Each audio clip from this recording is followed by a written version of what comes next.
नमस्कार. तर आज आपण मस्तपैकी अशी अळूची भाजी बनवणार आहोत. त्यासाठी इथे मी अळू साफ करून स्वच्छ धुवून बारीक कापून घेतलेला आहे.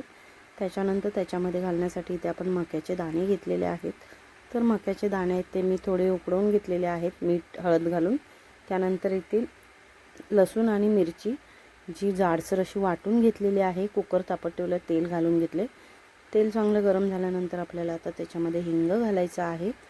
हिंग घातल्यानंतर आपण जे लसूण मिरची वाटून घेतलेले ती घालायची. चांगलं परतून घ्यायचं आहे. ही जी मी आजची पद्धत दाखवणार ना अळूची भाजीची, अगदी झटपट आणि छान होते. त्यानंतर मक्याचे जे आपले दाणे आहेत ना ते घालायचे. त्याच्यानंतर आपला जो अळू आहे तो घालायचा आहे आणि चांगला परतून घ्यायचा आहे तो व्यवस्थित असं, म्हणजे लसूण मिरची वगैरे सगळं व्यवस्थित लागलं गेलं पाहिजे. तर अळू आपला चांगला परतून घेतला आहे. परतून घेतल्यानंतर आता आपल्याला त्याच्यामध्ये पाणी घालायचं आहे. तर 1 ग्लास इतकं पाणी घेतलेलं आहे, ते घालून घेतलेलं आहे. आणि पाणी घातल्यानंतर आपल्याला चवीनुसार मीठ घालायचं आहे.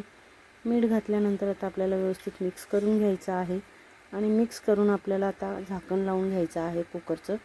आणि झाकण लावल्यानंतर आपल्याला अळूच्या भाजीसाठी चांगले 4-5 शिट्या काढायच्या आहेत मीडियम गॅसवरती.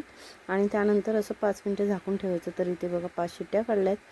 तर इथे अळू बघा आपला मस्त असं एकदम चांगला मऊ झाला आहे. थोडंसं व्यवस्थित चांगलं मिक्स करून घ्यायचं किंवा स्मॅश करून घेतला तरीसुद्धा चालेल. तर अळू तयार झाला आहे. वरून आमसूलसुद्धा घालून घेतलेला आहे. ते घातलं तर छान चव येते त्याने. आणि मस्त अशी आपली अळूची भाजी बघा तयार झालेली आहे. प्लेटमध्ये काढून घेतले मका किंवा शेंगदाणा वगैरे घालून. खूपच छान लागते आणि अगदी या पद्धतीने ही अळूची भाजी झटपट होते. तुम्हाला हवं असेल तर तुम्ही वरून ओलं खोबरंसुद्धा घालू शकता. तर अळूची भाजी कशी वाटली कमेंट करून नक्की